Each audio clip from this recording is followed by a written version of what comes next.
Now, the sacked Chief Inspector of Borders and Immigration, David Neal, was grilled by MPs today, and he used the opportunity to lash out at the government. Have a little look. Been sacked for doing my job.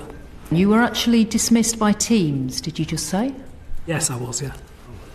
And worse than that, the notification that I was sacked was in the media before my team or I had the chance to speak to them, which is just shocking. Shocking leadership. Well, Neal was fired after details from a confidential report about potential security threats appeared in the media. But asked about the leaks today, he launched his blistering defence. Legislation doesn't require us to comment to the Daily Mail, but it does. You did, though, didn't you? It does require us to expose. I think there is a higher calling here that it does require us to expose, what's going on. And if there's something going on that I think is, a risk to the country, then I think there is a duty to expose it. Well, I'm joined now by Dr. Mike Jones, who is the executive director of the think tank Migration Watch, which campaigns for lower immigration. Now, look, when it comes to immigration, Mike, do you think the Home Office is fit for purpose at all? Are they doing quite a bad job? Yes, they are. You've got to remember Mr Neal is a patriot. He was trained at Sandhurst, he served with NATO, he was responsible for the inspection of various UK detention facilities, yet he broke his silence because there were numerous reports, around 15, that were kicked into the long grass. They weren't published. They gathered dust at Whitehall. And, allegedly these reports have exposed systemic failures within the Home Office. And essentially Mr Neal was sacked because he did his job and did it very well. So you think there is a chance that he was sacked essentially for being too good at his job and wanting to talk about the truth, basically?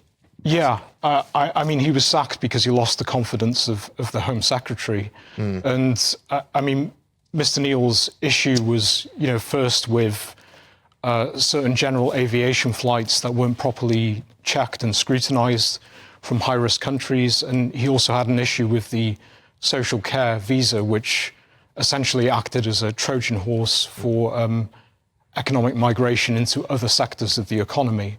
So, yeah, I think he's done his job very well, and unfortunately he's paying the consequences. It does raise the question, doesn't it, really, which is that if you do your job very well behind the scenes in the Home Office and you get too close to, frankly, exposing the reality, which is that, it sounds and looks a lot like a complete circus, then you end up getting booted out whilst everybody else manages to just plod along. Look, just responding to Mr Neal's comments today, Labour's Shadow Immigration Minister Stephen Kinnock said this: the Chief Inspector's evidence makes clear what the British public already knew, that the Conservatives have undermined our border security and are failing to show any proper leadership to sort it out. Rather than confront uncomfortable truths, the government is hiding them, sitting on 15 unpublished reports which are likely to expose failings in their handling of UK borders. Those must be published immediately. The Conservatives have lost control of our borders, have no plan to fix them, he says. Only Labour can deliver the change that we need. Well, all right, fine, but, it remains to be seen, doesn't it?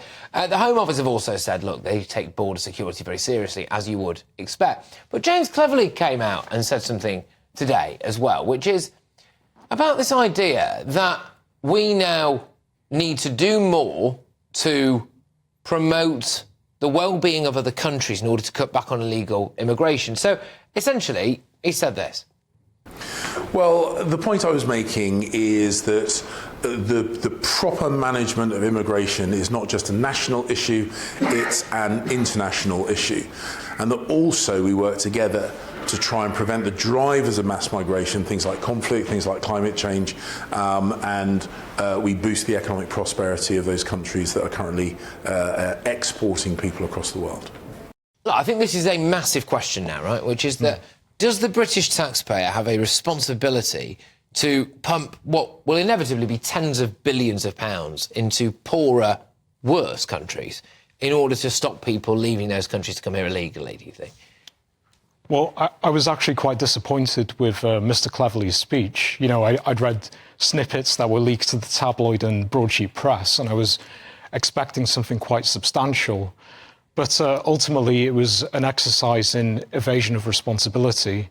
Mr Cleverly said that, if we level up developing economies, then that will reduce the pull factor in terms of illegal migration.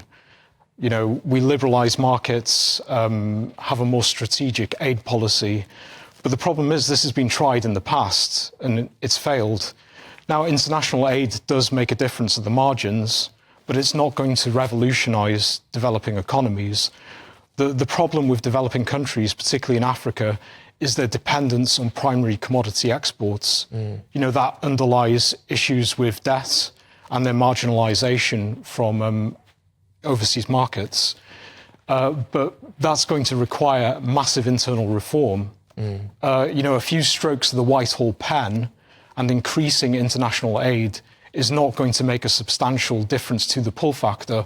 Ultimately, if you want to stop illegal migration from developing countries, you need to look at domestic laws. Yeah, you've got to control your own borders. Precisely, whether that's the Human Rights Act or membership of the ECHR.